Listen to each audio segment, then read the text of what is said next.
Hello साथीहरु नमस्ते। मेरो सानो यो मिनी ब्लगमा तपाईहरुलाई स्वागत छ।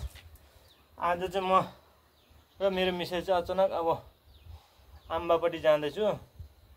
सिक्किमको आम्बा जो चाहिँ हाम्रो फुपू हुनुहुन्छ, जेठी फुपू। मेरो यहाँ आप्पाको चाहिँ बहिनी जेठी र उहाँसँग भेटघाट गर्न जाँदैछु। उहाँ एकजना मात्रै हुनुहुन्छ अहिले। उहाँ चाहिँ अब अहिले चाहिँ कति 88 इयर्स 88 वर्ष पुगिसक्नु भएको छ। उहाँसँग भेटघाट गर्नको लागि चाहिँ अब अचानक यहाँबाट प्लानिङ गरेर जाँदैछु। के कस्तो हुन्छ अब 2 घन्टा 1.5 घन्टा त लाग्छ मिनिमम यहाँबाट। के हुन्छ कसो हुन्छ पर पुगेर तपाईहरुलाई म बताउने छु।